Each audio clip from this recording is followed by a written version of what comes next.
BTech electronics അല്ലാതെ വേറെ ഏതെങ്കിലും ഡിസിപ്ലിൻ ആണെന്നുണ്ടെങ്കിൽ സയന്റിസ്റ്റ് പോസ്റ്റിന് അപ്ലൈ ചെയ്യാൻ വേണ്ടി പറ്റുമെന്നുള്ളതാണ് 39ാമത്തെ. അതിൽ കൃത്യമായിട്ട് പറഞ്ഞിട്ടുണ്ട് ഇലക്ട്രിക്കൽ ആൻഡ് ഇലക്ട്രോണിക്സ് എന്നുള്ള രീതിയിൽ. അപ്പൊ നിങ്ങൾക്കും എന്താ ഇത് അപ്ലൈ ചെയ്യാൻ വേണ്ടി പറ്റുന്നതാണ്. Hi all, welcome to electrical ലേറ്റ്യൂസ് ഓൺ. അപ്പൊ നമ്മളിപ്പോ വന്നിട്ടുള്ളത് നമ്മളെ ISROന്റെ ലേറ്റസ്റ്റ് നോട്ടിഫിക്കേഷൻ ഇറങ്ങിയിട്ടുണ്ട്. അതിന്റെ കൂടുതൽ അപ്ഡേറ്റ്സിലേക്കാണ്. അപ്പോൾ recruitment of scientist or engineer, scientist C കാറ്റഗറിയിലാണ്. With BE, BTech or equivalent degree in electronics, mechanical, computer science. ഇപ്പൊ ഇലക്ട്രോണിക്സ് ഉള്ളത് ഇലക്ട്രിക്കലാർക്ക് അപ്ലൈ ആയിട്ട് പറ്റുന്നതാണ് മെയിൻ ആയിട്ടുള്ള ക്വസ്റ്റ്യൻ. അതിലേക്കൊക്കെ നമുക്ക് വരാം. അപ്പൊ അതിലിപ്പം സയന്റിസ്റ്റ് ഇലക്ട്രോണിക്സ് നോക്കുവാണെങ്കിൽ 113 വേക്കൻസിയാണ് അവിടെ ഉള്ളത്. ഓക്കെ, 113 വേക്കൻസീസ് അവിടെയാണ്. അത് കൂടാണ്ട് PWD കാൻഡിഡേറ്റ്സിൽ അവിടെ കുറച്ച് ബാക്ക്ലോഗ് വേക്കൻസീസും കൂടി ഉണ്ട്. അപ്പൊ ഇലക്ട്രോണിക്സിന്റെ കേസിൽ അവർ പറഞ്ഞിരിക്കുന്നത് BE, BTech ഇക്വലന്റ്. ഈ ഇക്വലന്റ് ഒരു ഇമ്പോർട്ടൻസ് എന്താ പറയാ, BTech or equivalent electronics and communication engineering with an aggregate of minimum 65% of 6.84 out of 10 CGPA എന്നുള്ള രീതിയിലാണ് പറഞ്ഞത്. പിന്നെ മെക്കാനിക്കൽ ഉണ്ട്, മെക്കാനിക്കൽ 160, കമ്പ്യൂട്ടർ സയൻസ് ഉണ്ട് 44 എന്നുള്ള രീതിയിൽ. ഇലക്ട്രോണിക്സ് വീണ്ടും അവിടെ പഠിച്ചിട്ടുണ്ട്. അതുകൊണ്ട് BTech or equivalent electronics and communication computer science. അപ്പൊ PWBD കാൻഡിഡേറ്റ്സ് ഡേയ്സിൽ ഇത്രയും ആണ് എന്ത് ചെയ്തേക്കുന്നത്. നമുക്ക് ബാക്ക്ലോഗ് വേക്കൻസി ഇത്രയും സ്ഥലങ്ങളിലാണ്, ഇത്രയും സെന്റേഴ്സിലാണ് അവർ പറഞ്ഞിട്ടുള്ളത്. ഓക്കെ, അപ്പൊ ഇതിൽ നമുക്ക് എക്സാം പാറ്റേൺ ഒക്കെ എന്താണെന്നൊക്കെ നമുക്ക് നോക്കാം. അതേപോലെ ഇലക്ട്രോണിക്സ് ഉള്ളത് ഇലക്ട്രിക്കൽ ആർക്ക് അപ്ലൈ വേണ്ടി പറ്റും എന്നുള്ളതൊക്കെ നോക്കാം. ആക്ച്വലി ഇവിടെ അപ്ലിക്കേഷൻ ഫീ ആയിട്ട് വന്നിട്ടുള്ളത് എല്ലാവരും എന്ത് ചെയ്യണം, 750 രൂപ അപ്ലൈ ചെയ്യുന്ന സമയത്ത് ഫീ പേ ചെയ്യണം. അതേപോലെ SC ST PWD അതേപോലെ വുമൺ കാൻഡിഡേറ്റ്സിന് എന്ത് ചെയ്യാം, ഈ 750 രൂപയും നിങ്ങൾ എക്സാം എഴുതി കഴിഞ്ഞു കഴിഞ്ഞാൽ റീഫണ്ട് ആയിട്ട് കിട്ടുന്നുണ്ടാവും. ഓക്കെ, എക്സാം എഴുതി കഴിഞ്ഞാൽ റീഫണ്ട് ആയിട്ട് കിട്ടും. ബാക്കിയുള്ള ജനറൽ കാൻഡിഡേറ്റ്സിന് എന്താ 500 രൂപയും റീഫണ്ട് ആയിട്ട് കിട്ടുന്നുണ്ടാവും. ഓക്കെ, കാരണം 200 രൂപ അപ്ലിക്കേഷൻ ഫീ എന്ന് പറഞ്ഞാൽ കുറെ പേര് എഴുതുന്നുണ്ടാവില്ല. അപ്പോ ജസ്റ്റ് ഒന്ന് അപ്ലൈ ചെയ്തിട്ട് 700 രൂപ ഉള്ളൂ എന്ന് പറഞ്ഞത് അതുകൊണ്ടാണ് അവർ ഈ ഒരു സിസ്റ്റത്തിലേക്ക് മാറ്റിയിരിക്കുന്നത്. RRB ഒക്കെ ഈ ഒരു സിസ്റ്റം മുന്നേ ഇംപ്ലിമെന്റ് ചെയ്തിട്ടായിരുന്നു. അപ്പൊ നിങ്ങൾക്ക് എങ്ങനെ വേണമെങ്കിലും അപ്ലൈ ചെയ്യാം. ഐ മീൻ ഓൺലൈനായിട്ട് എങ്ങനെ വേണമെങ്കിൽ പേയ്മെന്റ് നിങ്ങൾക്ക് ചെയ്യാം. ക്രെഡിറ്റ് കാർഡ്, ഡെബിറ്റ് കാർഡ് അല്ലെങ്കിൽ GPay എങ്ങനെ വേണമെങ്കിൽ നിങ്ങൾക്ക് അവിടെ ചെയ്യാൻ പറ്റുന്നതാണ്. അതുപോലെ റീഫണ്ട് ഉണ്ടാവില്ല. ഓക്കെ, ഇനി ഇപ്പൊ അടുത്തത് എക്സാം പാറ്റേൺ. എക്സാം പാറ്റേൺ എന്ന് പറയുമ്പോൾ പാർട്ട് എയും ഉണ്ട്, പാർട്ട് ബിയും ഉണ്ട്. ടോട്ടൽ ഡ്യൂറേഷൻ 120 മിനിറ്റ്സ് ആണ്. നമുക്ക് ഇതിന്റെ സിലബസ് വരാം, അതേപോലെ PYQs ഉണ്ട്, അതൊക്കെ നമുക്ക് പറയാം. അപ്പൊ അതിൽ 80 മൾട്ടിപ്പിൾ ചോയ്സ് ക്വസ്റ്റ്യൻ ആയിരിക്കും ഉണ്ടാവുക പാർട്ട് എയില്. അത് കറസ്പോണ്ടിങ് ഡിസിപ്ലിൻ സ്പെസിഫിക് ആയിരിക്കും ഉണ്ടാവുക. പാർട്ട് ബി എന്ന് പറഞ്ഞാൽ ആപ്റ്റിറ്റ്യൂഡ് അല്ലെങ്കിൽ എബിലിറ്റി ടെസ്റ്റ്, 15 മൾട്ടിപ്പിൾ ചോയ്സ് ക്വസ്റ്റ്യൻസും 20 മാർക്സ് ആയിരിക്കും ഉണ്ടാവുക. അതിന്റെ കേസിൽ എന്താ നെഗറ്റീവ് മാർക്കിംഗ് ഇല്ല. പിന്നെ നമ്മളത് ടോട്ടൽ 10 വേക്കൻസി ആണെങ്കിൽ 50 പേര് എന്താ അവർ ഇന്റർവ്യൂവിന് വേണ്ടി ഷോർട്ട് ലിസ്റ്റ് ചെയ്യും. 1:5 എന്നുള്ള റേഷ്യോയിൽ അവർ ഇന്റർവ്യൂവിന് ഷോർട്ട് ലിസ്റ്റ് ചെയ്യുന്നുണ്ടാവും. അപ്പൊ ഇന്റർവ്യൂവിന്റെ കേസിലും ഇതേപോലെയാണ് അവർ മാർക്ക് അലോക്കേഷൻ പറഞ്ഞിട്ടുള്ളത്. ടെക്നിക്കൽ നോളജ് ഉണ്ടെങ്കിൽ 40 മാർക്ക് ഉണ്ടാവും. General awareness in relevance to the area of the specialization 20, presentation communication skill 20, cooperation 10. പിന്നെ നമ്മളെ അക്കാഡമിക് അച്ചീവ്മെന്റ്സ്, അതായത് NIT, IIT, IAS എന്നൊക്കെ ആണെന്നുണ്ടെങ്കിൽ നിങ്ങൾക്ക് അതേപോലെ 3 മാർക്ക് കിട്ടും. അതേപോലെ അക്കാഡമിക് പെർസെന്റേജിനെ ബേസ് ചെയ്തിട്ട് ഓക്കെ 85% അബവ് ആണെങ്കിൽ 4 മാർക്ക് കിട്ടും. 71% to 85% ആണെങ്കിൽ നിങ്ങൾക്ക് 2 മാർക്ക് കിട്ടും. ആ ഒരു രീതിയിലൊക്കെ എന്താ അവരവിടെ പറഞ്ഞിട്ടുണ്ട് ഇന്റർവ്യൂയുടെ കേസിൽ. ടോട്ടൽ അവിടെ 100 മാർക്ക് ഇന്റർവ്യൂ.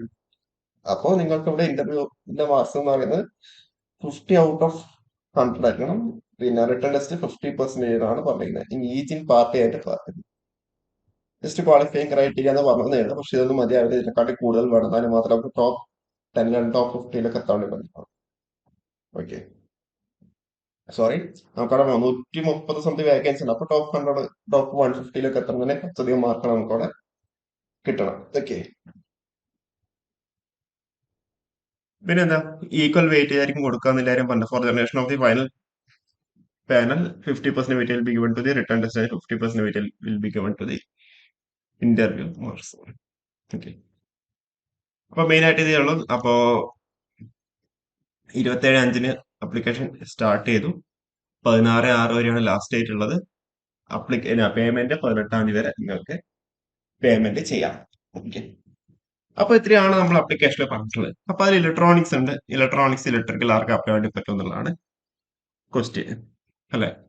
അപ്പൊ ഇത് നമ്മൾ frequency asked questions and answers എന്നുള്ള രീതിയിൽ നമ്മൾ ആ ഒരു വെബ്സൈറ്റിൽ കയറി കഴിഞ്ഞാൽ നിങ്ങൾക്ക് അവിടെ കാണാൻ വേണ്ടി പറ്റും. അപ്പൊ ഇതിൽ നമ്മളിപ്പം പറഞ്ഞിട്ടുള്ള പോയിന്റ് എന്താന്ന് വെച്ച് കഴിഞ്ഞാല്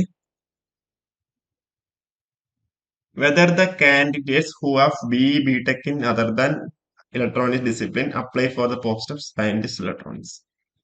As per the ISRO's requirement, engineering degree holders in the following specialized fields are eligible to apply for the post of scientist electronics B001.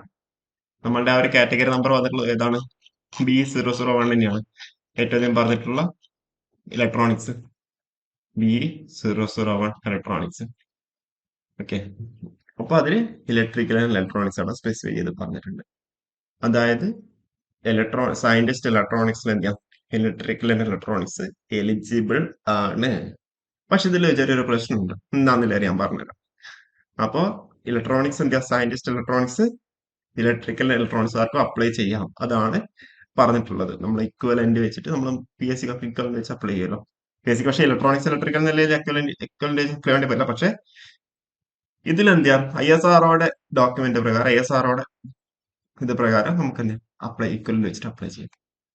അത് ഇലക്ട്രോണിക്സ് മാത്രമല്ല, power electronics, industrial electronics, electronics telecommunication, instrumentation technology, instrumentation and control, okay, telecommunication, അതൊക്കെ എന്ത് ചെയ്യാം. ഇത് നേരെ മറിച്ച് നിങ്ങൾക്ക് എന്താ പറയണ്ടേ, ഗേറ്റ് സ്കോർ വഴിയാണെന്നുണ്ടെങ്കിൽ നിങ്ങൾക്ക് എന്ത് ചെയ്യണം, ഗേറ്റ് ഇലക്ട്രോണിക്സ് തന്നെ വേണം. പക്ഷെ ഇത് ഗേറ്റ് എന്നല്ല, സെപ്പറേറ്റ് തന്നെയാണ്. അപ്പൊ നിങ്ങളുടെ ക്വസ്റ്റ്യൻ വരിക സിലബസ് എന്തായിരിക്കും എന്നുള്ളതാണ് നിങ്ങളുടെ ക്വസ്റ്റ്യൻ വരുന്നുണ്ടാവുക. സിലബസ് എന്തായിരിക്കും? ഇലക്ട്രിക്കൽ ആയിരിക്കില്ല, ഇലക്ട്രോണിക്സിന്റെ സിലബസ് ആയിരിക്കും ഉണ്ടാവുക. ഓക്കെ. നിങ്ങൾ എന്ത് ചെയ്യണം? ഇലക്ട്രോണിക്സിന്റെ സിലബസ് നിങ്ങൾ പഠിക്കണം. ഓക്കെ. ഇലക്ട്രോണിക്സ് BTech ഇലക്ട്രോണിക്സ് അല്ലെങ്കിൽ സയന്റിസ്റ്റ് ഇലക്ട്രോണിക്സിന്റെ സിലബസ് വെച്ചിട്ടായിരിക്കും എക്സാം ഉണ്ടാവുക. അല്ലാതെ സയന്റിസ്റ്റ് ഇലക്ട്രിക്കലിന്റെ എക്സാം ഉണ്ടാവില്ല. സയന്റിസ്റ്റ് ഇലക്ട്രോണിക്സ് ആണ് നമ്മളുടെ പോസ്റ്റ്. അതുകൊണ്ട് തന്നെ എന്ത് ചെയ്യാം, ഇലക്ട്രോണിക്സിന്റെ സിലബസ് ആയിരിക്കും ഉണ്ടാവുക. മുന്നൊക്കെ നമുക്ക് സയന്റിസ്റ്റ് ഇലക്ട്രിക്കൽ വിളിക്കുമായിരുന്നു. ഓക്കെ. അപ്പൊ ഇത് ഇലക്ട്രിക്കൽ ഇലക്ട്രോണിക്സ് ഒക്കെ അപ്പ എന്ന് പറഞ്ഞുകൊണ്ട് സയന്റിസ്റ്റ് ഇലക്ട്രിക്കലിന്റെ സിലബസ് ആയിരിക്കില്ല. സയന്റിസ്റ്റ് ഇലക്ട്രോണിക്സിന്റെ സിലബസ് ആയിരിക്കും ഉണ്ടാവുക. ഇലക്ട്രോണിക്സിന് വെയിറ്റേജ് കൊടുത്തിട്ട് സിലബസ് ആയിരിക്കും ഉണ്ടാവുക. ഓക്കെ. അപ്പൊ അതാണ് നമ്മളുടെ പോയിന്റ്. അതുപോലെ മെക്കാനിക്കൽ കേസിനും ഇതേപോലെ ഇക്വലന്റ് വെച്ച് അപ്ലൈ ചെയ്യാൻ പറ്റും. കമ്പ്യൂട്ടർ സയൻസിന് ഇതേപോലെ ഇക്വലന്റ് വെച്ചിട്ട് അപ്ലൈ ചെയ്യാൻ വേണ്ടി പറ്റും. ഇത് ആ ഒരു FAQ സൈറ്റിൽ അവൈലബിൾ ആണ്. ISRO കരിയേഴ്സ് എന്ന് പറഞ്ഞു കൊടുത്തു കഴിഞ്ഞാൽ നിങ്ങൾക്ക് എന്ത് ചെയ്യാം, ISRO ICRB എന്ന് പറഞ്ഞു കൊടുത്തു കഴിഞ്ഞാൽ നിങ്ങൾക്ക് ഇതേപോലെ വരുന്നുണ്ടാവും. ഐ മീൻ സൈറ്റ് വരുന്നുണ്ട്, വെബ്സൈറ്റിൽ അതിൽ ഫ്രീക്വൻസി ആസ്ക്ഡ് ക്വസ്റ്റ്യൻസ് വരുന്നുണ്ടാവും. നമ്മുടെ വെബ്സൈറ്റ് അപ്ലൈ ചെയ്യാൻ ലിങ്ക് വരുന്നുണ്ടാവും. പിന്നെ ബൈ ലിങ്കിൽ അഡ്വർടൈസ്മെന്റും വരുന്നുണ്ടാവും. അപ്പൊ അതിൽ കരി 39 പോയിന്റ് കരി നിങ്ങൾക്ക് ഇത് കിട്ടും. ഇത് ഒഫീഷ്യൽ ഡോക്യുമെന്റ് ആണ്. അപ്പൊ സയന്റിസ്റ്റ് ഇലക്ട്രോണിക്സ് ഇലക്ട്രിക്കൽ ആർക്ക് അപ്ലൈ വേണ്ടി പറ്റുന്നുണ്ടാവും. പക്ഷെ സിലബസ് എന്തായിരിക്കും? ഇലക്ട്രോണിക്സ് ആയിരിക്കും എന്നുള്ളതാണ് very very important point. Syllabus ഇലക്ട്രോണിക്സിന്റെ ആയിരിക്കും ഉണ്ടാവുക. ഇതിപ്പോ 2023 നടന്ന ഒരു എക്സാമിന്റെ ക്വസ്റ്റ്യൻ പേപ്പർ ആണ്. ഓക്കെ. അപ്പൊ ഇതിൽ നോക്കിക്കഴിഞ്ഞാൽ തന്നെ നിങ്ങൾക്ക് അവിടെ മനസ്സിലാവുന്നുണ്ടാവും.